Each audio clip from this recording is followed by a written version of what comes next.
السلام عليكم ورحمة الله وبركاته. الحمد لله رب العالمين. الصلاة والسلام على رسول الأمين وعلى آله وصحبه أجمعين.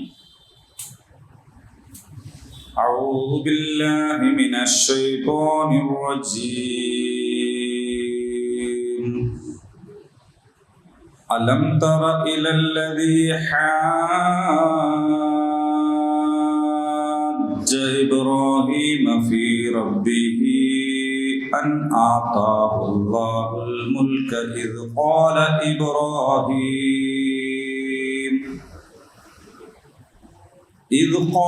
إبراهيم ربي الذي يحيي ويميت قال أنا أحيي وأميت. قال إبراهيم فإن الله يأتي بالشمس من المشرق فأت بها من المغرب فبهت الذي كفر والله لا يهدي القوم الظالمين. صدق الله العظيم. അലം തറ, നീ കണ്ടില്ലേ, ഇലല്ലദീ ഹാജ, തർക്കിക്കുന്നവനെ, ഇബ്രാഹീമിനോട്, ഫി റബ്ബിഹി, തന്റെ രക്ഷിതാവിന്റെ കാര്യത്തിൽ, അൻ ആത്താഹുല്ലാഹ്, അള്ളാഹു അവന് നൽകിയതിനാൽ, അൽ മുൽക്ക്, രാജാധികാരം. ഇത് ഖാല ഇബ്രാഹിം പറഞ്ഞപ്പോൾ, റബ്ബി, എൻ്റെ നാഥനാണ്, അല്ലദീ യുഹീ, ജീവിപ്പിക്കുന്നവൻ, വയുമീത്, മരിപ്പിക്കുന്നവനും. ഖാല, അവൻ പറഞ്ഞു, അന ഉഹീ, ഞാൻ ജീവിപ്പിക്കുന്നു, വ ഉമീത്, ഞാൻ മരിപ്പിക്കുകയും ചെയ്യുന്നു. ഖാല ഇബ്രാഹിം പറഞ്ഞു, ഫഇന്നല്ലാഹ, എന്നാൽ നിശ്ചയമായും അല്ലാഹു, യഅതി ബിശ്ശംസ്, സൂര്യനെ കൊണ്ടുവരുന്നു, മിനൽ മശ്രിഖ്, കിഴക്ക് നിന്ന്, ഫഅതി ബിഹാ, എന്നാൽ നീ അതൊന്ന് കൊണ്ടുവരൂ, മിനൽ മഗ്രിബ്, പടിഞ്ഞാറ് നിന്ന്.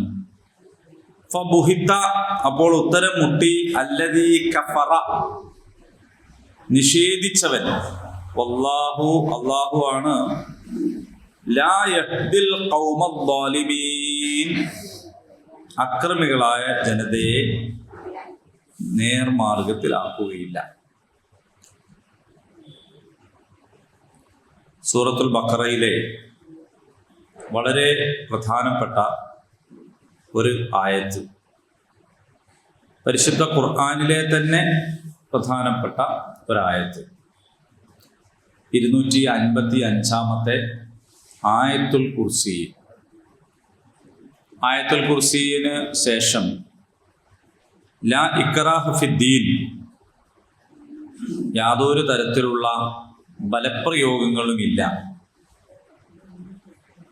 സത്യവും അസത്യവും വേർതിരിഞ്ഞിരിക്കുന്നു. അതുകൊണ്ട് ബലമുള്ള കയർ അള്ളാഹുവിൻ്റെതാണ്. ആ കയറിന് പൊട്ടിപ്പോവുക എന്ന ഒരു പ്രകൃതമേ ഇല്ല. എല്ലാം അറിയുന്നവനും കേൾക്കുന്നവനുമാണ് അള്ളാഹു.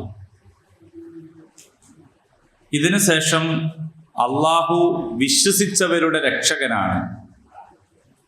അല്ലാഹു വലിയുല്ലദീന ആമനു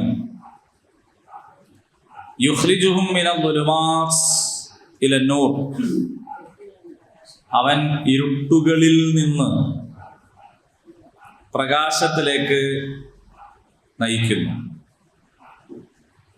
വല്ലദീന കഫറു ഔലിയാഉഹും, അവിടെ വലിയിന്റെ ജംഅ്, അതിന്റെ ബഹുവചനമാണ് പറഞ്ഞിട്ടുള്ളത്.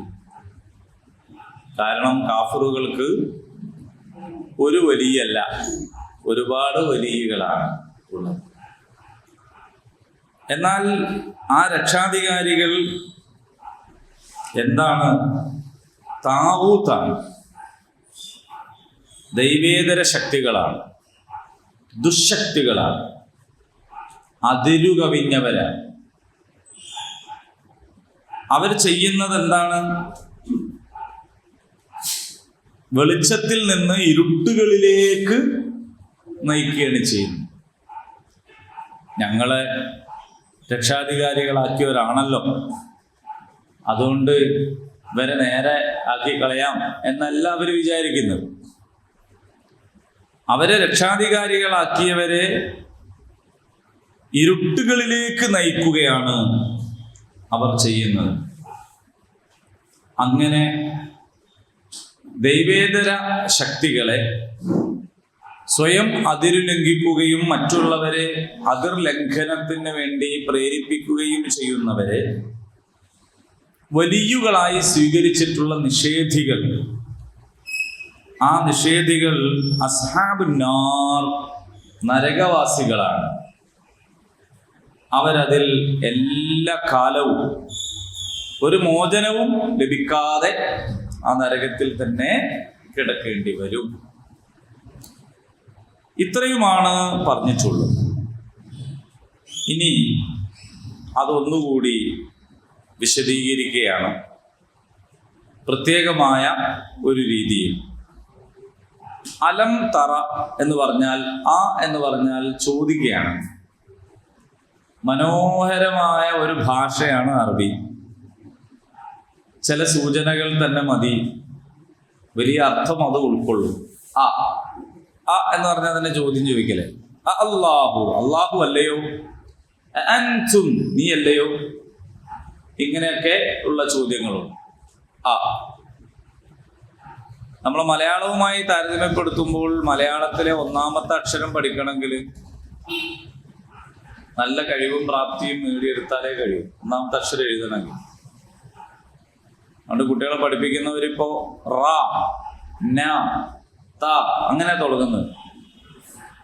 അല്ലാതെ ആ എന്നൊരു കുട്ടി എഴുതി കഴിഞ്ഞാല് പിന്നെ ഓൻ എന്താ എഴുതി കൂടാത്തത്? അറബിയിൽ അങ്ങനെയല്ല, ഒരു വര അടിച്ചാണ് ആദ്യത്തെ അക്ഷരം, ഒറ്റ വര. അപ്പോ ഇനി ആ വര തന്നെ ബലങ്ങനിട്ട് ഒരു കുത്തും കൊടുത്താൽ അടുത്ത അക്ഷരം. മോനെ, നീ ആ അടിയിലിട്ട കുത്തെടുത്ത് മേലെ ഇടുകയും ഒരു കുത്തുകൂടി ഇടുകയും ചെയ്യണം എന്ന് പറഞ്ഞാൽ അടുത്ത അക്ഷരം. ഇതൊക്കെ ഇതിൻ്റെ ലാളിത്യവും എളുപ്പവും ആണെങ്കിലും നമ്മൾ തീരുമാനിക്കാൻ ഞാൻ പഠിക്കാൻ കഴിയില്ലല്ലോ. ഇതിപ്പോ എളുപ്പം അല്ലാത്തതല്ലല്ലോ പ്രശ്നം. ആ എന്ന് പറഞ്ഞാൽ ചോദ്യം, ലം എന്ന് പറഞ്ഞാൽ ഇല്ല, അലം എന്ന് പറഞ്ഞാൽ അല്ലയോ എന്നായി. അലം തറ കൈഫ ഫഅല റബ്ബുക ബി അസ്ഹാബിൽ ഫീൽ, അലം തറ കൈഫ ദറബല്ലാഹു മസലൻ കലിമതൻ ത്വയ്യിബ, അലം നശ്റഹ് ലക സദ്റക. ഇങ്ങനെ തുടങ്ങി അലം എന്നത് ധാരാളമായിട്ട് ഖുർആൻ പ്രയോഗിച്ചതാണ്. അലം തറ എന്ന് പറഞ്ഞാൽ നീ കണ്ടില്ലയോ? കണ്ണുകൊണ്ട് ഇങ്ങനെ കാണുന്നതിനെ കുറിച്ച് മാത്രമല്ല, ആനക്കാരെ നിന്റെ നാഥൻ എന്താണ് ചെയ്തത് എന്ന് നീ കണ്ടില്ലയോ എന്ന് ചോദിച്ചാൽ അല്ല, ഞാൻ കണ്ടിട്ടില്ല എന്ന് അതിന് ഉത്തരമില്ല. കാരണം കാണുക എന്നതുകൊണ്ട് ഉദ്ദേശിക്കുന്നത് അവിടെ കണ്ണുകൊണ്ട് ഇങ്ങനെ കാണുക എന്നല്ല, കണ്ണുകൊണ്ട് കാണുന്നത് പോലെ നീ അറിഞ്ഞില്ലയോ എന്നാണ്. അലം തറ, നീ കണ്ടില്ലേ? എന്താണ് കണ്ടില്ലേ എന്ന് ചോദിക്കുന്നത്? ഇലല്ലദീ ഹാജ, ഹാജ, ഹാജി എന്ന് കേട്ടില്ലേ? ഹാജി, ഹാജി എന്ന് പറഞ്ഞാൽ ഹജ്ജിന് പോണവനാണ് ഹാജി. നമ്മുടെ നാട്ടിൽ ഹജ്ജ് ചെയ്ത് വന്നാൽ ഹാജി എന്ന് വിളിക്കുക, ശരിക്കും ഹജ്ജിന് പോണവനാണ് ഹാജി.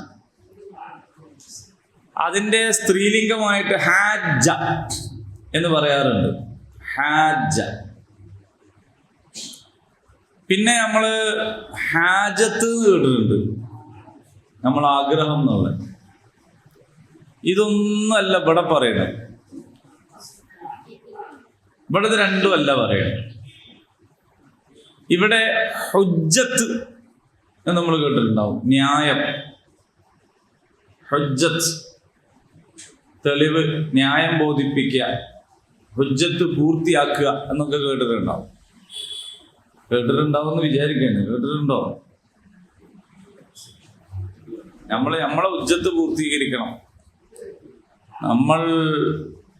അപ്പൊ ന്യായം എന്ന അർത്ഥത്തിൽ നമ്മൾ മലയാളത്തിൽ പറയാറുണ്ട്, ഓ ന്യായം പറയാണ്. അത് കേട്ടു. അതാണ് ഇവിടെ പറയുന്നത്. ഹാജ, ന്യായം പറഞ്ഞു. ന്യായം പറഞ്ഞു എന്ന് പറഞ്ഞാൽ നമ്മൾ എന്തെങ്കിലും ഒന്ന് പറയുമ്പോൾ അത് കേട്ട് ഉണ്ടാക്കണതിനെ പറ്റിയല്ല നമ്മൾ പറയുന്നത്, അത് കേട്ട് തർക്കിക്കുന്നതിനെ കുറിച്ചാണ് നമ്മൾ പറയുന്നത്. പറഞ്ഞത് ന്യായമാണോ ന്യായമില്ല എന്നുള്ളത് വേറെ വിഷയമാണ്. പക്ഷേ ആ പറയുന്നതിനെ നമ്മൾ പറയും ന്യായം പറയാണ്. അപ്പൊ എന്താണ്? അലം തറ ഇലല്ലദീ ഹാജ. പാരായണ നിയമം അനുസരിച്ച് ഇവിടെ നന്നായി നീട്ടി ഓതണം. മദ് അക്ഷരത്തിന് ശേഷം സുക്കൂൻ വന്നാൽ 6 അനക്കം നീട്ടണമെന്നാണ്. സുക്കൂൻ ഇവിടെ കാണുന്നില്ല, പക്ഷെ സുക്കൂൻ ഉണ്ട്. അതെങ്ങനെയാണെന്ന് ചോദിച്ചാൽ, ജ എന്ന് പറയണമെങ്കിൽ ജ് പ്ലസ് ജ ആണ് ജ ആവുക. അപ്പോൾ ഹാജ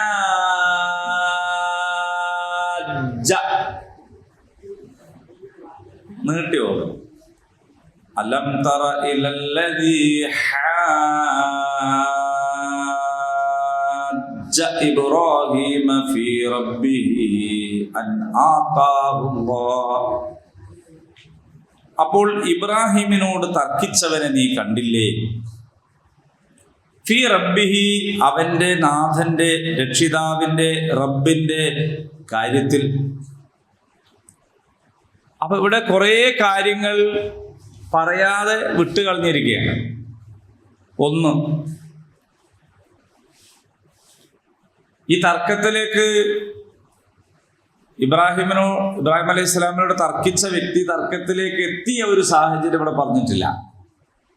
വേറെ സ്ഥലത്തൊക്കെ പറഞ്ഞിട്ടുണ്ട്, അതെല്ലാം ഒരു സ്ഥലത്ത് പറയണ്ടല്ലോ. അതായത് ഇറാഖിലെ ഊർ എന്ന പ്രദേശത്ത് അവിടുത്തെ രാജാവ് നമ്രൂദ്, ഈ നമ്രൂദിന്റെ കൊട്ടാരത്തിലെ കൊട്ടാര പുരോഹിതനായിരുന്നു ആസർ. പ്രധാനപ്പെട്ട ഒരാളായിരുന്നു. അദ്ദേഹത്തിന്റെ ബിസിനസ് വിഗ്രഹ നിർമ്മാണവും വിൽപ്പനയൊക്കെയാണ്. പുരോഹിതനാണെങ്കിലും ബിസിനസ്സും കൂടി ഉണ്ട്. അങ്ങനെ ഉണ്ടാവാം. പ്രത്യേകിച്ച് കൊട്ടാര പുരോഹിതനാണ് ബിസിനസ് തുടങ്ങുന്നതെങ്കിൽ അതിന് നാട്ടിലെ രാജാവിൻ്റെ ഒത്താശയും ഒക്കെ ഉണ്ടാവും. അപ്പൊ അതിൻ്റെ ഒരു ഗുണമേന്മയും കാര്യങ്ങളും നോക്കുന്നതിന് പകരം അത് ഇങ്ങനെ വിറ്റുപോകും. നമ്മളെ നാട്ടിലും ചില സാധനങ്ങളൊക്കെ കാണാം, എന്ത് കുപ്പിയിലാക്കി വിറ്റാലും അതൊക്കെ വിൽപ്പന നടക്കും. അപ്പൊ അതെന്താ കാര്യം ചോദിച്ചാൽ, ഈ ഭരണാധികാരികളുമായിട്ടുള്ള അവരുടെ അടുപ്പമാണ്. അവിഹിതവും അതുപോലെ തന്നെ അവിശുദ്ധവും ഒക്കെ ആയിട്ടുള്ള ഒരു കൂട്ടുകെട്ടായിരിക്കും പുരോഹിതനും ഭരണാധികാരിയും തമ്മിലുള്ള കൂട്ടുകെട്ട്. അപ്പൊ ഈ പുരോഹിതൻ എല്ലാ പിന്തുണയും ഭരണാധികാരി നൽകും. ഭരണാധികാരിക്ക് ആവശ്യമായ, അയാളെ നിലനിർത്തുന്നതിന് ആവശ്യമായ എല്ലാ മതവിധികളും പുരോഹിതനും നൽകും. അങ്ങോട്ടും ഇങ്ങോട്ടും ഉള്ള ഒരു പരിപാടിയായിരിക്കും. എല്ലാ കാലത്തും അങ്ങനെ ഉണ്ടായിട്ടുണ്ട്. ഈ കാലത്തുള്ള ആൾക്കാരാരാന്ന് നിങ്ങൾ ഖുർആൻ ക്ലാസ് കഴിഞ്ഞതിന്റെ ശേഷം ആലോചിച്ച് നോക്കിയാൽ മതി. അങ്ങനെ ജീവിക്കുമ്പോൾ ആസറിന്റെ മകനായിട്ട് ഇബ്രാഹിം അലൈഹിസ്സലാം ചെറുപ്പകാലത്ത് തന്നെ അദ്ദേഹം ഇങ്ങനെ വീട്ടിലൊക്കെ കാണുന്ന ബിസിനസ് ഇതാണ്. അദ്ദേഹത്തിന് ഇതിൽ അന്നേരം തന്നെ ഒരു വല്ലായിക തോന്നുന്നുണ്ട്. എന്താണ് ഇപ്പൊ ഈ കാട്ടിക്കൂട്ടുന്നത്? അങ്ങനെ വാപ്പ ഉണ്ടാക്കി വെച്ച വിഗ്രഹങ്ങൾ സ്വന്തം മുതലാണ്. വാപ്പ എന്ന് പറയുമ്പോൾ ആസർ വാപ്പയാണ്, വാപ്പാന്റെ മോനാണിത്. അപ്പൊ ആ മോൻ തന്നെ എന്ത് ചെയ്യുന്നുണ്ടെന്ന് വെച്ചാൽ ഒരിക്കല് ആ വിഗ്രഹങ്ങളൊക്കെ കോടാലി വെക്കുന്നു. എല്ലാവരും ഉത്സവത്തിന് പോയ നേരത്ത് ചെയ്തൊരു പണിയാണ്. മൂപ്പര മുതൽ തന്നെയാണ് ചെയ്തത്. അത് വിറ്റ് കഴിഞ്ഞാൽ ലാഭം കിട്ടുക ബാപ്പക്കാണ്, അതിന്റെ അനന്തരം കിട്ടുക മോനാണ്. അപ്പൊ ആളുകൾ തിരിച്ചു വന്നപ്പോ ചോദിച്ചു, ഇതെന്താണ് സംഭവിച്ചത്? എന്നാ ഇബ്രാഹിം ചെയ്തതായിരിക്കും, കാരണം ഇടക്കിടക്ക് ഓനാണ് ഇതിനെ കുറിച്ച് പറയല്. പോയി ചോദിച്ചപ്പോ ഇബ്രാഹിം പറഞ്ഞു, നിങ്ങള് അതിനോട് ചോദിച്ചു നോക്കിയാൽ അതിന്റെ തോളിലാണല്ലോ കോടാലി ഉള്ളത്, എന്ത് വർത്താനം പറയണത്, അതൊന്നും മിണ്ടൂലെന്ന് എനിക്ക് അറിഞ്ഞൂടെ? അല്ല എന്നാലും അതിന് തടുത്തൂടേനോ? അതിനങ്ങനെ ഒന്നും തടുക്കാൻ കഴിയില്ല എന്ന് എനിക്ക് അറിഞ്ഞൂടെ? അപ്പൊ ഒന്നും മിണ്ടാത്തതും സ്വന്തം തന്നെ തടുക്കാൻ കഴിയാത്തവനെയും എന്തിനാണ് നിങ്ങൾ ഇങ്ങനെ വിളിച്ചിട്ട് കാര്യം?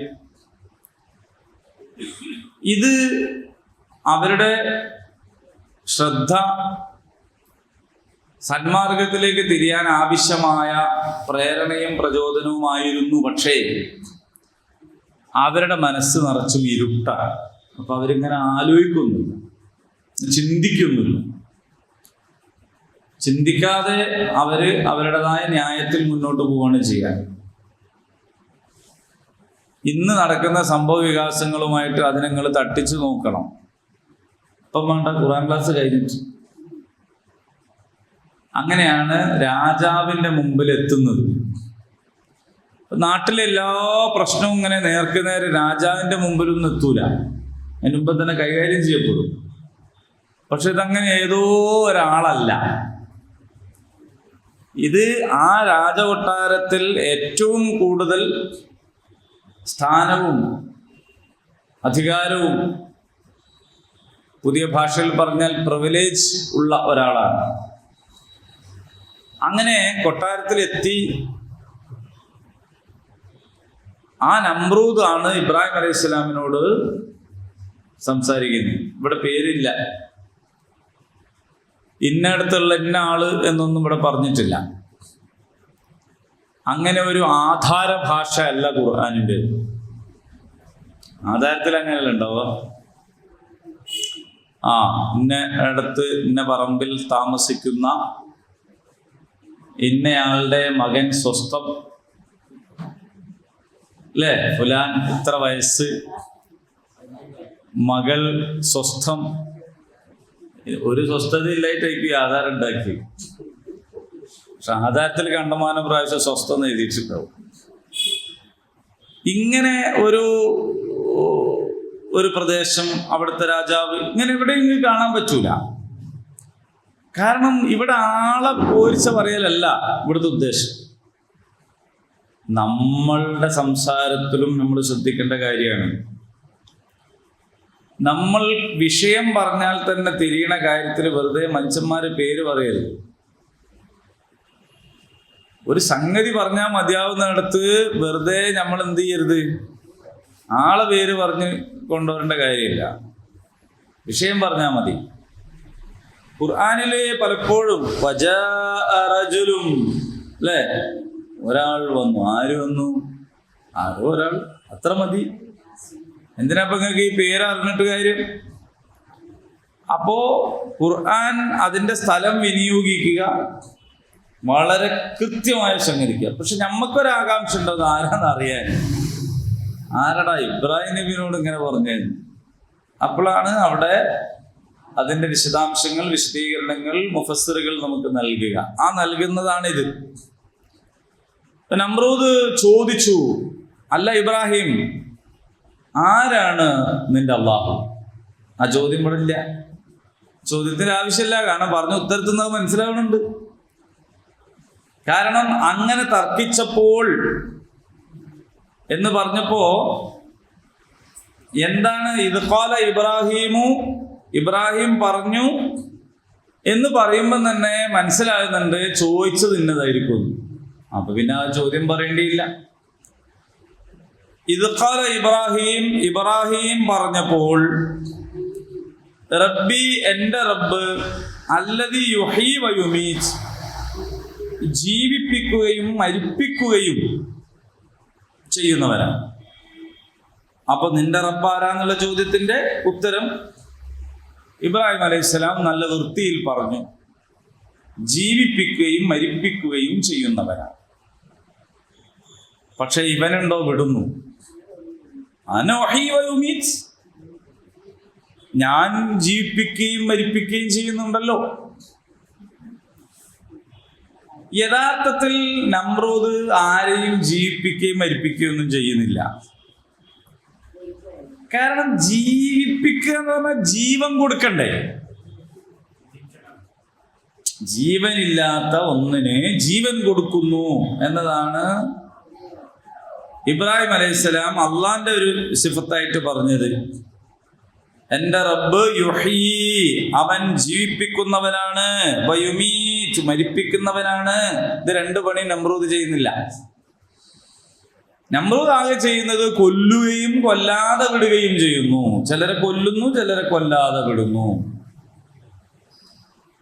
ആധുനിക കാലത്ത് ഈ നമ്രൂദിന്റെ സ്ഥാനത്ത് ആരാണുള്ളത് എന്നും നിങ്ങൾ ഖുർആൻ ക്ലാസ് കഴിഞ്ഞിട്ട് ആലോചിക്കും. ഇപ്പൊ തന്നെ ആലോചിച്ചാൽ എന്താ പ്രശ്നം? അതിന്റെ അടുത്തത് ചിലപ്പോ കിട്ടൂല അതല്ലോ. അപ്പൊ വെറുതെ ആളുകളെ കുറ്റവാളികളായി പ്രഖ്യാപിക്കുക, അവർ നിരപരാധികളാണ്, അവർക്ക് നേരെ കുറ്റം തെളിയിക്കാൻ കഴിഞ്ഞില്ലെങ്കിൽ പോലും ഒരു പൊതുബോധത്തെ തൃപ്തിപ്പെടുത്താൻ വേണ്ടിയിട്ട് ഓനെ കൊന്നളയാം എന്ന് തീരുമാനിക്കുക. ഇതൊക്കെ ആരാ ചെയ്യുന്നത് എന്നുള്ളത് നിങ്ങൾ ആലോചിക്കും. ഈ പണിയാണ് നമ്രൂദ് ചെയ്തത്. ഇവിടെ വന്നിട്ട് ഒരുത്തനെ കൊല്ലും, ഒരുത്തനെ കണ്ടോ, ഞാൻ ഒന്നിനെ കൊന്നു, ഒന്നിനെ ജീവിപ്പിച്ചു, ഒന്നിനെ മരിപ്പിച്ചു. ഇത്ര ഈസി ആയിട്ടാണ്. പക്ഷേ ഇബ്രാഹിം അലൈഹിസ്സലാം അതിനൊന്നും മറുപടി അറിയാൻ പോയില്ല. അങ്ങനല്ല, നീ ജീവിപ്പിക്കുകയും മരിപ്പിക്കുകയും ഒന്നും ചെയ്യുന്നില്ല, നീ കൊല്ലുകയും കൊല്ലാതിരിക്കുകയും ചെയ്യുന്നുള്ളൂ. ഇനി നീ കൊല്ലുകയാണെങ്കിൽ തന്നെ മരിക്കണമെങ്കിൽ അള്ളാന്റെ ഒരു ഇതിന് അതില്ലെങ്കിൽ മരിക്കൂല, വെട്ടുമുറി ആവുള്ളൂ. അപ്പൊ കൊല്ലുക എന്ന് പറയുന്നത് എന്റെ പരിധിയിൽപ്പെട്ടതല്ല, റൂഹിനെ കൊണ്ടുപോകാനുള്ള ശേഷി നിനക്കില്ല. ഇതൊന്നും പറയാൻ പോയില്ല. കാരണം ഇബ്രാഹിം നബിന്റെ ഉദ്ദേശം ഒരു 8 or 10 ഗണ്ണന മണ്ണനം നടത്തലല്ല. കുറേ ദിവസം ഒരു ചർച്ച ആവട്ടെ, എന്നിട്ട് എല്ലാവരും കേൾക്കട്ടെ എന്നതല്ല. പിന്നെ തോറ്റോ എന്നുള്ളൊരു ബേജാറും ഇബ്രാഹിമിക്കില്ല. ഒരു സംഗതി പറഞ്ഞു, അതിനൊരു മറുന്യായം അപ്പുറത്തൊന്നും പറഞ്ഞു. ഇനിയിപ്പൊ ഞാൻ അതിന് മറുന്യായം പറഞ്ഞില്ലേ തോറ്റുപോവല്ലോ എന്നുള്ള ബേജാറൊന്നുമില്ല. അതിനെ അങ്ങ് വിട്ടുകളഞ്ഞു. ഞാനും ജീവിപ്പിക്കുന്നു, ഞാനും മരിപ്പിക്കുന്നു എന്ന് പറഞ്ഞപ്പോ അതിനെ വിട്ടുകളഞ്ഞപ്പോൾ ഇബ്രാഹിം അലൈഹിസ്സലാം അടുത്ത ന്യായം പറഞ്ഞു. അതെന്താണ്?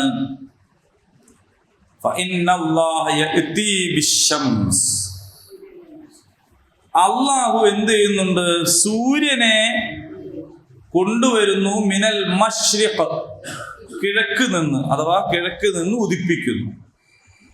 ഫഅതി ബിഹാ, നീ കൊണ്ടുവരൂ. മിനൽ മഗ്രിബ്, പടിഞ്ഞാറുന്ന്. അള്ളാഹു കിഴക്ക് നിന്ന് ഉദിപ്പിക്കുന്നു, പടിഞ്ഞാറ് അസ്തമിപ്പിക്കുന്നു. നീ കഴിയെങ്കിൽ പടിഞ്ഞാറ് നിന്ന് കൊണ്ടുപോകാന്ന് പറഞ്ഞു. ഇപ്പൊ സൂര്യനെ കുറിച്ച് പറയാനൊരു കാരണമുണ്ട്. ഈ നമ്രൂദ് സൂര്യനെ ആരാധിക്കുന്ന ആളാണ്. അപ്പൊ നീ ആരാധിക്കുന്ന സൂര്യനുണ്ടല്ലോ, ആ സൂര്യനെ കിഴക്കുന്ന് കൊണ്ടുവരുന്നവനാണ് എൻ്റെ അള്ളാഹു. നീ പറയുന്ന അള്ളാഹു ഏതാ? ഈ അള്ളാഹു. അപ്പൊ അതൊരു പ്രൈവറ്റ് പ്രോപ്പർട്ടി അല്ല, എന്റെയും നിന്റെയും കൂടി അള്ളാഹുവാണ്. നീ വലിയ കാര്യമായിട്ട് കാണുന്ന സൂര്യനെ പോലും ഉദിപ്പിക്കുന്നവനാണ്. അപ്പൊ അവൻ പരമാധികാരിയാണ്. അങ്ങനെ കുറേ സംഗതികൾ അതിൽ ഉൾക്കൊണ്ടിട്ടുണ്ട്. പക്ഷേ ഇത് കേട്ടപ്പോൾ നമ്രൂദിന് 2 കാര്യങ്ങൾ ചെയ്യാമായിരുന്നു. ഒന്ന്, അവിടെ കേട്ടെ, ഈ ആദ്യം പറഞ്ഞത് തീരുമാനമാക്കട്ടെ. നമ്മളെ കാലത്താണെങ്കിൽ ചോദിക്കും, അത് ഈ സമ്മതിച്ചോ? ഏത് ജീവിപ്പിക്കലും മരിപ്പിക്കലും, അത് ഈ തോറ്റോ എന്ന്. ആ തോറ്റെന്ന് പറഞ്ഞാൽ ഉടനെ തെക്കുപേറല്ലോ, അപ്പൊ മറ്റൊരു ജയിച്ചു. ഇങ്ങനെയൊക്കെയുള്ള പരിപാടിയാണ് ഇപ്പൊ നടക്കുന്നത്. ഇതിനൊന്നും നമ്രൂദ് പോയില്ല. ഇപ്പൊ നമ്രൂദ്, അല്ല ഇബ്രാഹിം, നിന്റെ മറ്റേ ന്യായം പൊളിഞ്ഞോ എന്ന് ചോദിക്കുന്നില്ല. മാത്രമല്ല, അതിനേക്കാൾ വലിയൊരു സംഗതി നമ്രൂദിന് പറയാമായിരുന്നു. ആര് പറഞ്ഞു നിന്റെ അള്ളയാണ് ഇത് കയറ്റുന്ന ഉദിപ്പിക്കണത്, ഞാനാണ് ഉദിപ്പിക്കണത് എന്ന് പറഞ്ഞിരുന്നെങ്കിൽ നമ്രൂദ് അല്ല ഉദിപ്പിക്കുന്നത് എന്ന് തെളിയിക്കേണ്ട പണി ആരെടുത്ത് വരുമായിരുന്നു? ഇബ്രാഹിം വരിക. ചുരുക്കത്തിൽ അന്നത്തെ തർക്കത്തിലെങ്കിലും ഇബ്രാഹിം തോറ്റു.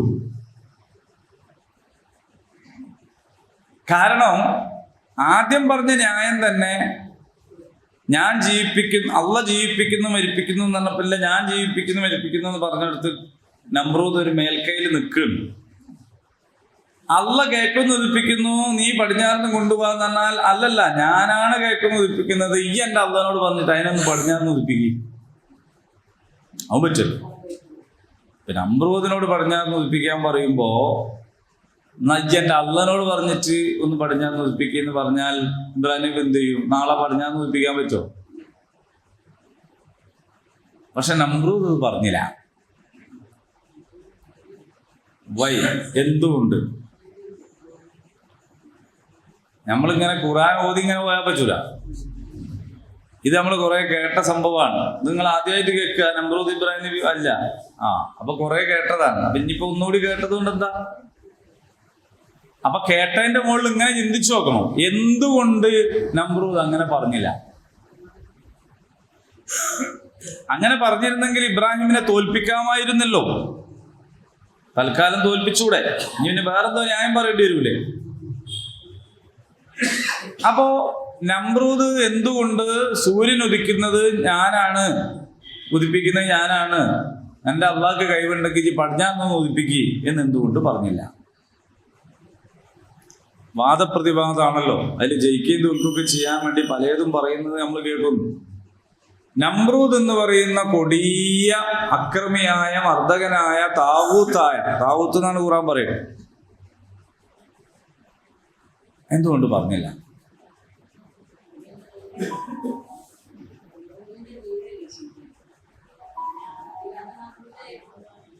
അത് നിങ്ങൾക്കൊന്നും പറയാ എന്തുകൊണ്ടായിരിക്കും?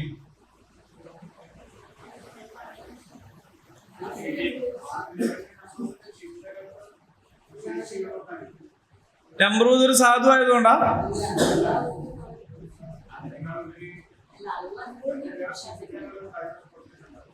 നമ്രൂദിന് അന്നേരം തോന്നായിച്ച നമ്രൂദ് ഒരു പാവ നമ്രൂദ് ആയതുകൊണ്ടാ, ഒരു സാധു ആയതുകൊണ്ടാ ഇബ്രാഹിമിനെ തോൽപ്പിക്കണ്ടെന്ന് വിചാരിച്ച് പാവം തോന്നിയിച്ച ആണോ? അല്ല. എന്താ കാര്യം? ഒന്നാമത്തത്, നമ്രൂദ് എന്ന് പറയുന്നത് ഒരു ഇതുള്ള ആളാണ്. എന്ത്? ഒരു പവറുള്ള ആളാണ്. നമ്മളെ നാടൻ ഭാഷ പറഞ്ഞ ഒരു തറവാടുത്തുള്ള ആളാണ്. തറവാടുത്തം എന്ന് പറഞ്ഞാല് വാപ്പന്റെ ആപ്പാര നോക്കിയിട്ട് തീരുമാനിക്കുന്ന സാധനമല്ല, നിലപാടുകൊണ്ടാണ് തറവാടുത്തം ഉണ്ടാവുക. അപ്പൊ എന്താന്ന് വെച്ചാൽ ഒരു തറ സമീപനം അല്ല സ്വീകരിക്കുന്നത്. അങ്ങോട്ടുണ്ടല്ലോ അങ്ങോട്ട് അങ്ങനത്തെ വർത്താനല്ല പറയാ, അതല്ല പറയാ, നിലവാരത്തിലാണ്. അപ്പൊ അങ്ങനെയുള്ളവർക്ക് തോൽക്കുകയാണെങ്കിലും എന്തുണ്ടാവും? എന്തെങ്കിലും ഒന്നും പറയൂല, അന്തസ്സ് തോൽക്കും. ഉണ്ടല്ലേ നിങ്ങള് നമ്മള് രാജാക്കന്മാരെ ചരിത്രമൊക്കെ വായിക്കുമ്പോഴേ എന്തോ ഒരു സംഗതിയില് പിന്നെ വാത് വെച്ച് അല്ലേ, എന്നിട്ട് അതിൽ തോറ്റാൽ അന്തസ്സോട് കൂടിയിട്ട് അതൊക്കെ ഉരുക്കൊടുത്ത്, ഇല്ലല്ല ഞാൻ സമ്മതിക്കൂല എന്നൊന്നും പറയാൻ നിൽക്കാതെ അങ്ങനെയൊക്കെ. അപ്പോ അതുകൊണ്ട് തന്നെ അദ്ദേഹം പറയുന്ന കാര്യങ്ങൾ എന്താണെന്ന് വെച്ചാൽ ഒരു നിലവാരത്തിലാണ് പറയാം. ആ നിലവാരത്തിന്റെ ലക്ഷ്യം എന്താണ്, അടിസ്ഥാനം എന്താണെന്ന് വേറെ കാര്യമാണ്. അത് കുഫറാണ്, നിഷേധമാണ്. പക്ഷെ ആ പറയണേ എന്തുണ്ട്, ഒരു സംഗതി. അപ്പോ ഇതിന്റെ പൊരുൾ എന്താന്ന് ചോദിച്ചാല്, നമ്രൂദിന് സ്വന്തമോ നമ്രൂദിനെ റബ്ബായിട്ട് കാണുന്ന നമ്രൂദിന്റെ ആളുകൾക്കോ വിശ്വാസമോ അഭിപ്രായമോ ഉണ്ടായിരുന്നില്ല നമ്രൂദാണ് ദൈവം എന്ന്. അന റബ്ബുക്കുമുൽ അഅല എന്ന് ഫിർഔൻ പറയുമ്പോ ഫിർഔനിന് തന്നെയോ ഫിർഔനിന്റെ ആൾക്കാർക്കോ ഫിർഔനാണ് ദുനിയാവ് ഉണ്ടാക്കിയെന്ന അഭിപ്രായമില്ല. അത് പറയുന്നുണ്ട്, ഞാൻ നദികൾ ഒഴുക്കുന്നു എന്നൊക്കെ പറയുന്നു. നദികൾ ഒഴുക്കുന്നു എന്നൊക്കെ പറയണത് എന്താ വെച്ചാൽ അവിടുത്തെ അഗ്രികൾച്ചറൽ സംവിധാനമൊക്കെ എൻ്റെ കയ്യിലാണെന്നാണ് ഞാൻ പറഞ്ഞതിനർത്ഥമുള്ളൂ. അല്ലാതെ പുഴയും പിന്നെ മഴയും ഒക്കെ ഉണ്ടാക്കി ഞാനാണെന്നൊന്നും ഫിറൗന് അഭിപ്രായമില്ല. ഫിറൗൻ വേറെ വിഗ്രഹത്തെ പൂജിക്കുന്ന ആളായിരുന്നു. ഫിറൗൻ വേറെ ദൈവത്തെ വിളിച്ച് പ്രാർത്ഥിക്കുന്ന ആളായിരുന്നു. അല്ലാണ്ട് ഞാൻ തന്നെയാണ് ദൈവം എന്നല്ല പറഞ്ഞതിന്റെ അർത്ഥം. അന റബ്ബുക്കുമുൽ അഅല, ഞാനാണ് അത്യുന്നതനായ റബ്ബ് എന്ന് ഫിർഔൻ പറഞ്ഞാൽ അതിന്റെ അർത്ഥം ഞാനാണ് ലോകം സൃഷ്ടിച്ചത് എന്നല്ല. അപ്പൊ നമ്രൂദ് ആണ് ലോകം സൃഷ്ടിച്ചത് എന്നോ സൂര്യനെയും ചന്ദ്രനെയും നിയന്ത്രിക്കുന്നത് എന്നോ ഉള്ള തോന്നൽ നമ്രൂദിന് ഉണ്ടായിട്ടില്ല. പക്ഷേ എന്ത് തോന്നലുണ്ട് എന്ന് ചോദിച്ചാൽ, ഇപ്പൊ നിലനിൽക്കുന്ന ലോകത്ത് കൊല്ലുകയും ജീവിക്കുകയും അല്ലെങ്കിൽ ജീവിപ്പിക്കുകയും മരിപ്പിക്കുകയും ഞാനാണ് ചെയ്യുന്നത് എന്ന് പറഞ്ഞാൽ ഹലാൽ ഹറാമുകൾ തീരുമാനിക്കുന്നത് ഞാനാണ്. ഒരു സമൂഹം ജീവിക്കണമെങ്കിൽ എന്തു വേണം? ഒരു സമൂഹം മരിക്കണമെങ്കിൽ എന്തു വേണം? അല്ലെ? ഒരു വ്യക്തിയുടെയോ സമൂഹത്തിന്റെയോ ജീവിത മരണങ്ങൾ തീരുമാനിക്കുന്നത് ആ രാജ്യത്തിന്റെ നിയമവും ആ രാജ്യത്തിന്റെ ജീവിത കാഴ്ചപ്പാടും പ്രത്യയശാസ്ത്രവും ഒക്കെയാണ്. അതാണ് തീരുമാനിക്കുന്നത്. ആ തീരുമാനം എടുക്കണവൻ ഞാനാണ്. അതുകൊണ്ടാണ് അള്ളാഹു ജീവിപ്പിക്കുന്നു മരിപ്പിക്കുന്നു പറഞ്ഞപ്പല്ല ഞാൻ ജീവിപ്പിക്കുന്നു മരിപ്പിക്കുന്നു എന്ന് പറഞ്ഞത്. ആ അർത്ഥത്തിൽ ഇബ്രാഹിം നബി അതിനെ മിണ്ടാതെക്കുന്നതും അതുകൊണ്ടാണ്. കാരണം എന്താണ്? അല്ലല്ല, റൂഹ് ഉമ്മാന്റെ പള്ളയിലെ റൂഹിനെ കൊടുക്കണത് അല്ലല്ലേ എന്നൊന്നും ചോദിക്കാൻ പോയില്ല. എന്താ കാരണം എന്ന് വെച്ചാൽ അങ്ങനെ റൂഹ് കൊടുക്കണത് നമ്രൂദനെയും വാദമല്ല, പിന്നെന്തിനാ അത് പോയി പറയണത്? നമ്രൂദിന്റെ വാദം എന്താന്ന് ചോദിച്ചാൽ രാജ്യത്ത് നിലവിലുള്ള കാര്യങ്ങളുടെ തീരുമാനാധികാരം എന്നിൽ നിക്ഷിപ്തമാണ് എന്നതാണ്. അപ്പൊ ഇബ്രാഹിം നബി നമ്രൂദിനോട് പറയുന്നത് എന്താന്ന് വെച്ചാൽ സൂര്യനെ ഉദിപ്പിക്കുകയും അസ്തമിപ്പിക്കുകയും ചെയ്യുന്ന റബ്ബിന്റെ തീരുമാനമാണ് എന്റെ നാട്ടിൽ നടപ്പാക്കേണ്ടത്. ഇതിലാണ് തർക്കം. ഇതേ പ്രശ്നമുള്ളൂ. നിങ്ങൾ നിങ്ങളുടെ പണ്ഡിതന്മാരെയും പുരോഹിതന്മാരെയും ഇലാഹുകളാക്കരുത് എന്ന് അള്ളാഹ് പറഞ്ഞപ്പോ അദീബിന് ആത്തിൻ റളിയല്ലാഹു അൻഹു നബിയോട് പോയിട്ട് ചോദിച്ചല്ലോ, എന്താ റസൂലെ ഞങ്ങളുടെ പുരോഹിതന്മാരെ ഒന്നും എന്താക്കുന്നില്ല, റബ്ബാക്കുന്നില്ലല്ലോ, അർബാബൻ മിൻ ദൂനില്ലാഹ് തഖദു അഹ്ബാറഹും വറഹ്ബാനഹും അർബാബൻ മിൻ ദൂനില്ലാഹ് എന്ന് പറഞ്ഞപ്പോ അള്ളാഹിനെ കൂടാതെ റബ്ബാക്കരുത് എന്ന് പറഞ്ഞപ്പോ അത് ഞങ്ങൾ അങ്ങനെ ആക്കണില്ലല്ലോ. അപ്പോ റസൂലുള്ളാഹി അവരോട് തിരിച്ചു ചോദിക്കണം, അല്ല അവര് ഹലാലാണെന്ന് പറഞ്ഞതിന് ഹലാലാണെന്നും അവര് ഹറാമാണെന്ന് പറഞ്ഞതിന് ഹറാമാണ് എന്നും നിങ്ങൾ കാണുന്നില്ലേ? ഉണ്ട്. എന്നാ അത് തന്നെയാണ് ഓരോ റബ്ബാക്കല്. അപ്പോൾ നിയമം നിർമ്മിക്കുവാനുള്ള പരമാധികാരം ആരുടെ കൈവശമാണ് എന്ന ചോദ്യത്തിന്റെ ഉത്തരം അവിടെ നിങ്ങളുടെ പുരോഹിതനാണെങ്കിൽ, നിങ്ങളുടെ രാജാവാണെങ്കിൽ, നിങ്ങൾ തന്നെയാണെങ്കിൽ അത് അവിടെ നിങ്ങളെയോ രാജാവിനെയോ നിങ്ങളുടെ വിഗ്രഹത്തെയോ നിങ്ങളുടെ ജീവിത രീതിയെയോ റബ്ബാക്കലാണ് എന്ന ഒരു കാഴ്ചപ്പാടാണ് ഇബ്രാഹിം അലൈഹി സ്വലാം പഠിപ്പിക്കുന്നത്, മൂസാ നബി പഠിപ്പിച്ചത്. അതുതന്നെയാണ് മുഹമ്മദ് നബി സ്വല്ലല്ലാഹു അലൈഹി വസല്ലം പഠിപ്പിച്ചത്. അപ്പൊ അതുകൊണ്ടാണ് ആകാശത്ത് നടക്കുന്ന ഈ ഉദിപ്പിക്കലും അസ്തമിക്കലും ഞാനാണ് എന്ന് പറയാൻ നമ്രൂദ് പോകാതിരുന്നത്. അങ്ങനെ അഭിപ്രായം ഒരിക്കലില്ല. അപ്പൊ എന്തായിരുന്നു ഇബ്രാഹിം നബിയും നമ്രൂദും തമ്മിലുള്ള തർക്കത്തിന്റെ അടിസ്ഥാനം? സൃഷ്ടാവ് നമ്രൂദാണ് എന്ന വാദമല്ല. സൃഷ്ടാവൊക്കെ അല്ലാണ്, പരിപാലകൻ അവനാണ്, അതെല്ലാം അവനാണ്. പക്ഷെ ഞാനാണ് ഇവിടെ എന്താ നടക്കേണ്ടതെന്ന് തീരുമാനിക്കാന്നുള്ളത്. ആ നടക്കേണ്ടത് അള്ളാഹു തീരുമാനിക്കുമെന്ന് അംഗീകരിക്കണം എന്ന് പറയാനാണ് ഇബ്രാഹിം നബി തീരുമാനിച്ചത്. നിഷേധിക്ക് ഉത്തരം മുട്ടി. ഉത്തരം മുട്ടിയത് എന്തുകൊണ്ടാണ്? ഈ കുഫറും നിഷേധവും ഇസ്ലാം എന്താന്ന് മനസ്സിലായാലേ നമുക്ക് ഉത്തരം മുട്ടിയേ മനസ്സിലാവൂ. ഇല്ലെങ്കിൽ ഞാനാണ് ജീവിപ്പിക്കുകയും മരിപ്പിക്കുകയും ചെയ്യുന്നതെന്ന് പറഞ്ഞ ആൾക്ക് മറ്റേ പറയാനാ അപ്പോ പ്രയാസം. ഉത്തരം മുട്ടാൻ അത് മതി. കാരണം പിന്നെ ഇബ്രാഹിം നബി ഒരുപാട് പണിയെടുക്കണം. അല്ല, സൂര്യൻ ഉദിപ്പിക്കണ നീ അല്ലാന്ന് തെളിയിക്കാൻ ഒരുപാട് പണിയെടുക്കേണ്ടി വരും. പണി നിൽക്കേണ്ടി വന്നില്ല. നിഷേധിക്ക് ഉത്തരം മുട്ടി. വല്ലാഹു ലാ യഹ്ദിൽ ഖൗമൽ ളാലിമീൻ. അക്രമികളായ ആളുകൾക്ക് അള്ളാഹു ഹിദായത്ത് കൊടുക്കുകയില്ല. അപ്പൊ എന്താ സംഭവിച്ചതെന്നറിയോ? ഉടനെ തീരുമാനം എടുത്തു, ഇനി ഇവനെ വെച്ചുകൊണ്ടിരുന്നാൽ പറ്റൂല, കൊല്ലണം. അപ്പൊ വധശിക്ഷക്ക് വിധിച്ചു. ചരിത്രത്തിലുടനീളം വധശിക്ഷക്ക് വിധിക്കപ്പെട്ടവർ കുറ്റവാളികളാണ് എന്ന് ഒരു ബുദ്ധിയുള്ളവനും പറയില്ല. കാരണം വധശിക്ഷക്ക് വിധിക്കപ്പെട്ട എത്ര പ്രവാചകന്മാരുണ്ട്. ഇബ്രാഹിം നബിനെയും വധശിക്ഷക്ക് വിധിച്ചു. ചിലരെ വധശിക്ഷ നടപ്പാക്കുകയും ചെയ്തിട്ടുണ്ട്. മരത്തിന്റെ പൊത്തിൽ കയറ്റി നിർത്തിയിട്ട് ഈർന്ന് കൊന്നു കളഞ്ഞിട്ടുണ്ട്. അപ്പോ ഇബ്രാഹിം നബിയെ വധശിക്ഷക്ക് വിധിച്ചു. തീരുമാനം എന്താന്ന് വെച്ചാൽ തീയിലിട്ട് കൊല്ലണം. എന്നാ പൊടി പോലും കണ്ടുപിടിക്കാനുണ്ടാവില്ല. വിറക് കൊണ്ടുവരുന്ന എല്ലാവരും വിറക് കൊണ്ടുവരാൻ പോയി. അതിൻ്റെ ഇടയിൽ നേർച്ച നേർന്നവരൊക്കെ ഉണ്ട്. എങ്ങനെ ഇബ്രാഹിമിനെ കൊല്ലാനുള്ള തീക്കുണ്ടാരത്തിലേക്ക് വിറക് നേർച്ച നാക്ക് പഠിച്ചോ, ഞാൻ വിറക് കൊടുക്കാൻ എൻ്റെ കുട്ടിൻ്റെ സൂക്കേട് മാറ്റി തരണേ, അങ്ങനെ പറയപ്പെടുന്നു. ചിലവരെ സൂക്കേടൊക്കെ മാറി എന്ന് പറഞ്ഞാല് അത് എന്തല്ല, പ്രാർത്ഥന ഒന്നല്ല, അതൊരു മാനസികാവസ്ഥയാണ്. എനിക്ക് മാറി എന്ന് വിചാരിച്ചാൽ മാറി, ഇത്ര തന്നെ. അങ്ങനെ പലതും മാറും.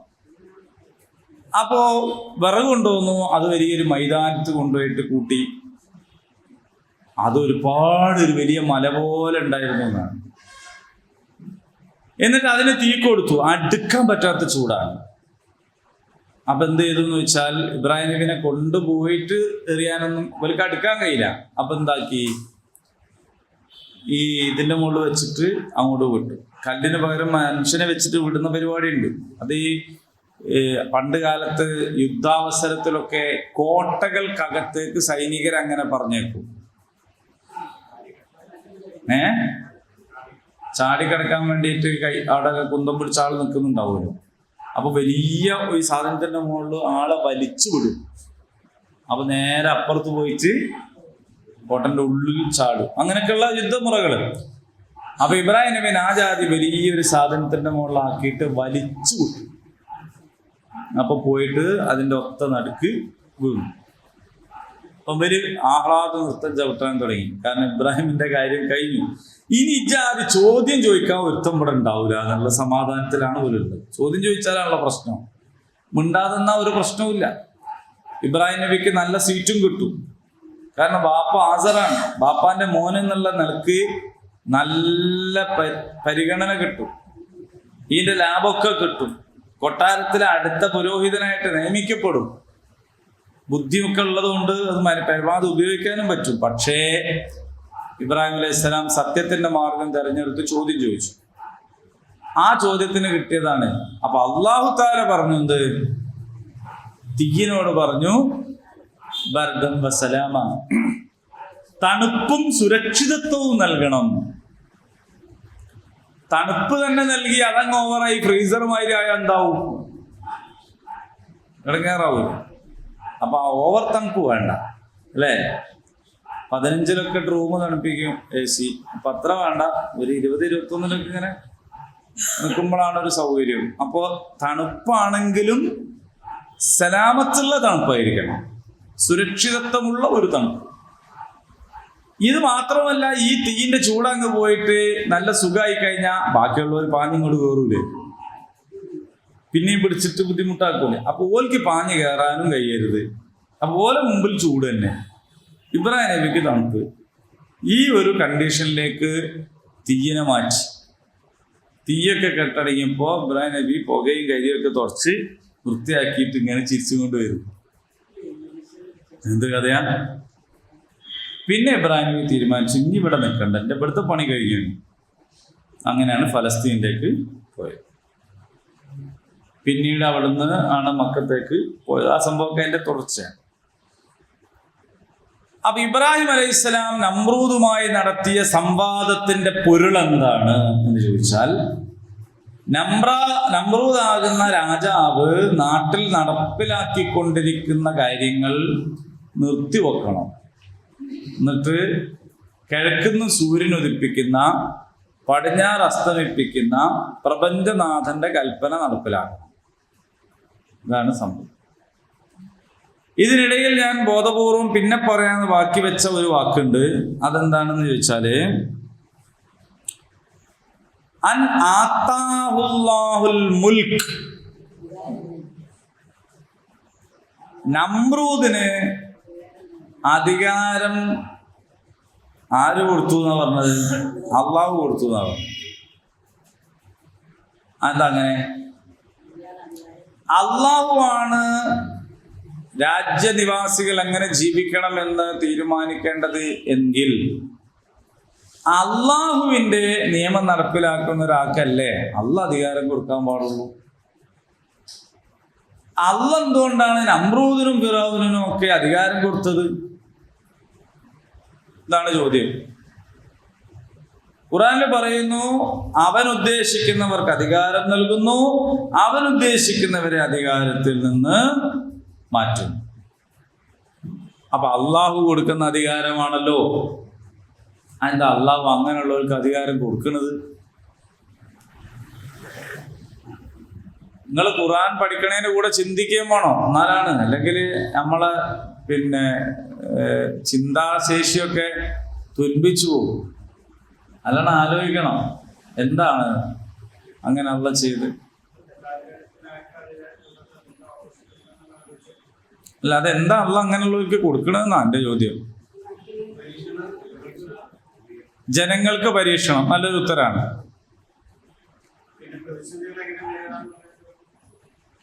അങ്ങനെ ഒരു ചാൻസ് ഉണ്ട്. പിന്നെ അള്ളാഹുവിന് ഒരു സുന്നത്ത് എന്ന് പറഞ്ഞാല് നമ്മള് ചെയ്താൽ പോയുള്ളൂ, ഉപേക്ഷിച്ചാൽ കുറ്റമില്ലാത്ത എന്ന് പറയണേ ഐച്ഛിക കാര്യങ്ങൾ എന്ന നിലക്കുള്ള സുന്നത്തല്ല, ചര്യ എന്ന നിലക്ക്. അള്ളാഹു ഈ ഭൂമിയില് ഒരു സിസ്റ്റം ഉണ്ടാക്കി വെച്ചു. ആ സിസ്റ്റം അള്ളാഹ് തെറ്റിക്കൂല. അള്ളാഹ് ഉണ്ടാക്കിയിട്ടൊരു സിസ്റ്റമാണ്. ആ സിസ്റ്റം അള്ളാഹ് തെറ്റിക്കൂല. അതെന്താന്ന് ചോദിച്ചാൽ, ഓരോന്നിനും കഴിവും ശേഷിയും നേടിയെടുക്കുന്നവർക്കാണ് അത് കൊടുക്കുക. അവർക്കത് കൊടുക്കുക. അല്ലാതെ തഹജ്ജുദ് നിസ്കരിക്കണ ആളെ വിളിച്ചിട്ട് കൊടുക്കൂല. തഹജ്ജുദ് നിസ്കരിക്കണ ആൾക്ക് കിട്ടും എന്ന് പറഞ്ഞൊരു സാധനം ഉണ്ട്, അതേ കൊടുക്കുമായിരുന്നു. മനസ്സമാധാനം കൊടുക്കും, പ്രതിസന്ധികളെ തരണം ചെയ്യാനുള്ള ശേഷി കൊടുക്കും. ഈ മർദ്ദകരായ ഭരണാധികാരികളെ ഇടങ്ങേറാക്കണതിനെ ആവേശപൂർവ്വം നേരിടാനുള്ള തൻ്റെ ഇടം കൊടുക്കും. ഒരാളെ കൊല്ലുമ്പോൾ രക്തസാക്ഷിത്വം എന്ന നിലയിൽ സ്വീകരിക്കാനുള്ള മനസ്സ് കൊടുക്കും. അത് കൊടുക്കും, അധികാരം കൊടുക്കും. അത് കൊടുക്കാതിരിക്കാന്ന് വെച്ചാൽ അതിന് ഉള്ള കഴിവ്, യോഗ്യത, പ്രാപ്തി നേടിയെടുക്കണം. ഇപ്പൊ ഒരു ഉദാഹരണം പറയാം. ഉദാഹരണം പറഞ്ഞാൽ മനസ്സിലാവും. നമ്മളൊരു തോണിയിൽ ഇങ്ങനെ പോവാണ്. നമ്മളെല്ലാവരും ഖുർആൻ സ്റ്റഡി സെന്ററിൽ നിന്ന് വയനാട്ടിൽ പോയ മാതിരി ഒരു യാത്ര പോവാണ്. തോണിയിലാണ് പോകുന്നത്. ആലപ്പുഴ എവിടെ പോകാൻ വിചാരിച്ചു. നല്ല രസമുണ്ട്. നല്ലൊരു തോണി, ഒരു ഹൗസ് ബോട്ട്, നല്ല രസത്തിലിങ്ങനെ പോവാണ്. അപ്പൊ നമ്മളെ തോണി ഇത് നിയന്ത്രിക്കുന്നത് ആരാണെന്ന് ചോദിച്ചാൽ നല്ലൊരു വ്യക്തിയാണ്, നല്ലൊരു മനുഷ്യൻ. അതുകൊണ്ട് തന്നെ അദ്ദേഹം നമ്മളെ മോശത്തരത്തിലൂടെ ഒന്നും കൊണ്ടുപോകണില്ല.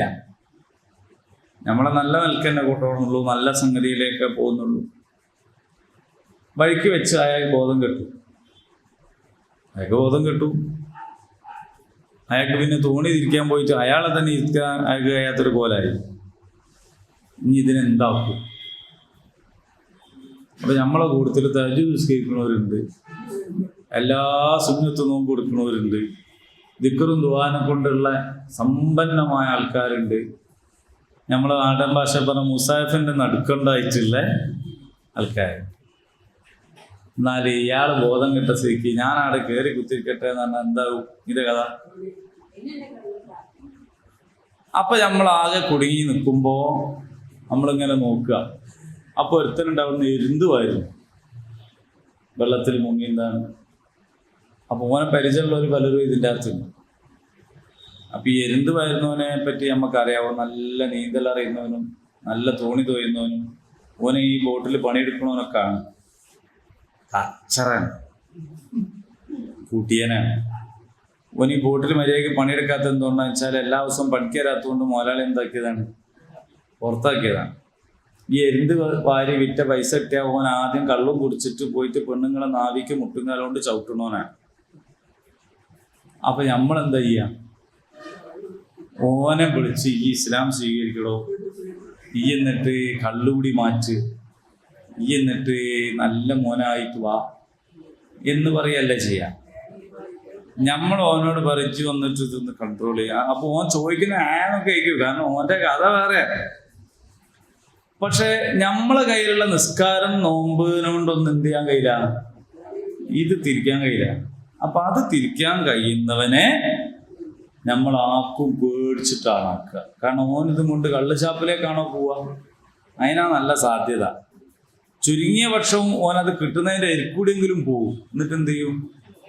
വാങ്ങും. കാരണം ഓനതേ പറ്റും. ഓൻ നമ്മളെ ബോട്ടിൽ കയറി വണ്ടി ഓടിക്കുമ്പോൾ നോക്കുക, വണ്ടി അയക്കൂല, നമ്മളെ കൂടുതലുള്ള പെണ്ണുങ്ങളയക്കും. ചിലപ്പോൾ ഓൻ ആക്രമണം നടത്തിന്ന് വരും. കാരണം ഓൻ ആ തരക്കാരനാണ്. അപ്പൊ പെണ്ണുങ്ങളും കുട്ടികളൊക്കെ ആയിട്ട് പോകുന്ന ഈ വണ്ടിയിൽ മര്യാദ ഉള്ളവനും വൃത്തിയുള്ളവനും ആണ് വണ്ടി ഓടിക്കേണ്ടത്. അങ്ങനെയാണെങ്കിൽ നല്ലിടത്തേക്കേ കൊണ്ടുപോകുള്ളൂ. ഇതിൻ്റെ അകത്തുള്ള ആൾക്കാർക്ക് സുരക്ഷിതമായിട്ട് പോവുകയൊക്കെ ചെയ്യാം. പക്ഷേ ഈ നല്ലവന്മാർ ഇത് ഓടിക്കാൻ പഠിച്ചില്ല, എന്താക്കും? അപ്പൊ കുടിയന്മാർ ഓട്ടേണ്ടി വരും. അങ്ങനെ അപ്പം വണ്ടി പോണത് മനസ്സിലായില്ലേ? അപ്പൊ ആ വണ്ടി പോണവനെ നമ്മളിങ്ങനെ പറഞ്ഞുകൊണ്ടിരുന്നോണ്ട് മാത്രം സംഗതി നടക്കൂല. ആ വണ്ടി ഓടിക്കാനുള്ള പണിയിലേക്ക് തേജ് നിസ്കരിക്കണവനും കൂടി എത്തണം. അവിടെയാണ്. അപ്പൊ അത് എത്തുക എന്നത് സംഭവിച്ചാൽ അള്ളാഹു എന്ത് ചെയ്യും?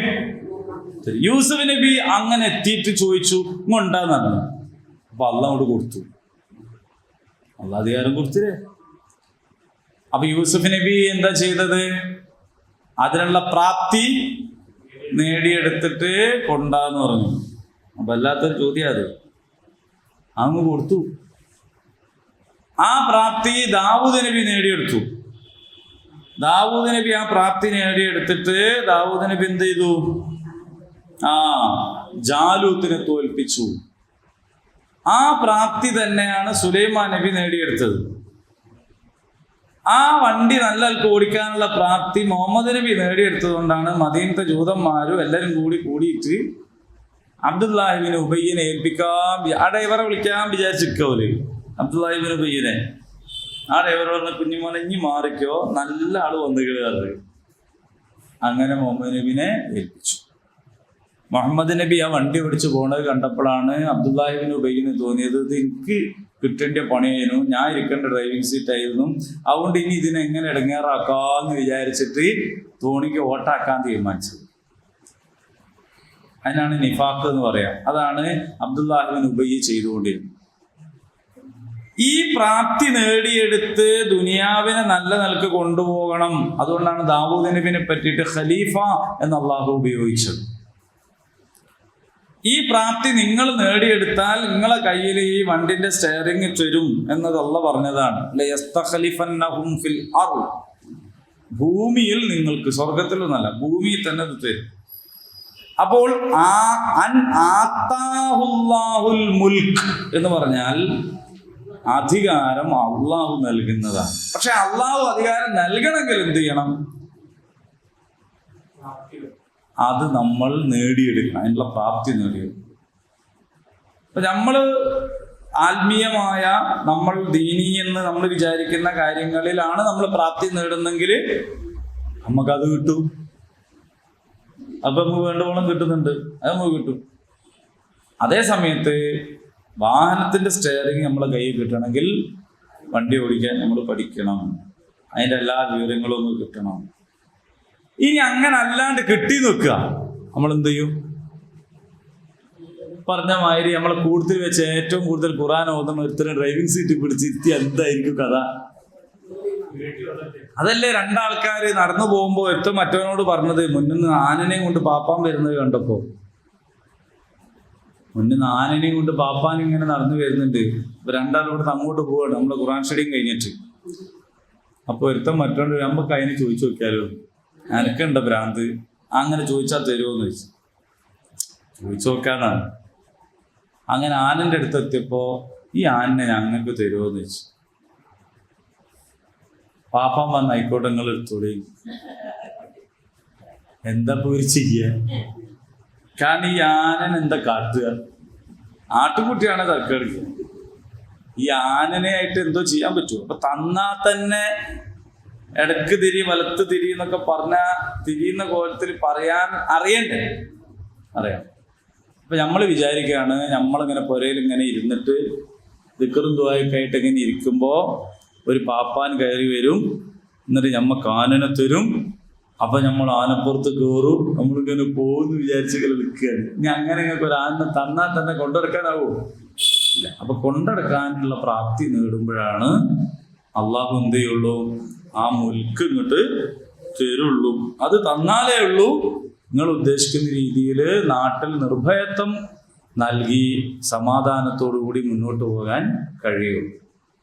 ഇല്ലെങ്കിൽ ആദ്യം നമ്മൾ വിചാരിച്ചത്, നമുക്ക് അല്ലാമ ഇക്ബാൽ പറഞ്ഞ പോലെ പള്ളിയിൽ ബാങ്ക് കൊടുക്കുന്ന ആളെ സംബന്ധിച്ച് ബാങ്ക് കൊടുക്കാനും ഇക്കാമത്ത് കൊടുക്കാനും നിസ്കരിക്കാനൊക്കെ കഴിയുന്നുണ്ടെങ്കിലും വല്ല വിചാരിക്കും ദുനിയാവ് മൊത്തത്തിൽ ശാന്തമാണ്, സമാധാനമാണ്, ഞാൻ ബാങ്ക് കൊടുക്കുന്നത്, ആൾക്കാർ നിസ്കരിക്കാൻ വരുന്നത്, എന്താ ഇപ്പം നാട്ടിൽ പ്രശ്നം? അങ്ങനെ നമ്മൾ വിചാരിച്ച് നമുക്ക് പ്രശ്നമൊന്നുമില്ല, നമ്മൾ സുഖമായിട്ട് ജീവിച്ചു പോകാണല്ലോ. ഇപ്പോൾ ഓരോന്നിൻ്റെ മുകളിൽ ഇങ്ങനെ കൈവച്ച് അക്കോടി ഖബർസ്ഥാൻ്റെ അടുത്തൂടെ ഒരാളിങ്ങനെ നടന്നു പോവുകയാണ്. പുതിയ വഖഫ് ഭേദഗതി ചെയ്ത നിയമപ്രകാരമോ അയാൾക്ക് തോന്നുകയാണ് ഇത് സർക്കാർ ഭൂമിയായിരുന്നു. അപ്പോൾ അയാൾ ഉടനെ കംപ്ലൈൻറ്റ് ചെയ്യും, സർക്കാർ ഭൂമി കക്കോടി മഹലിൽ പിടിച്ചടക്കിയിട്ടുണ്ട്, അല്ല ഇത് വഖഫ് ഭൂമിയാണെന്ന് തെളിയിക്കാനുള്ള രേഖ കൊണ്ടു കൊടുക്കേണ്ട ബാധ്യത കക്കോടി മഹലിൻ്റെ. അത് തെളിയിച്ച് കഴിയുന്ന വരെ ഖബർസ്ഥാൻ ഉപയോഗിക്കരുത് എന്നതാണ് പിന്നെ നിയമം. തെളിയിച്ച് കഴിയേണ്ട കാലപരിധി എത്രയാണ് എന്ന് ഈ നിയമത്തിൽ പറയുന്നില്ല. എന്ന് പറഞ്ഞാൽ അടുത്ത ഈ തെളിയിക്കണവരെ മയ്യത്ത് നമുക്ക് ഉണക്കി വെക്കാൻ കഴിയും. ആ മയ്യത്തും ആ ഖബറിൽ വെക്കാൻ കഴിയാതെ വഖഫ് ഭൂമിയാണോ എന്ന് തിരിയാതെ അതവിടെ അങ്ങനെ കിടക്കും.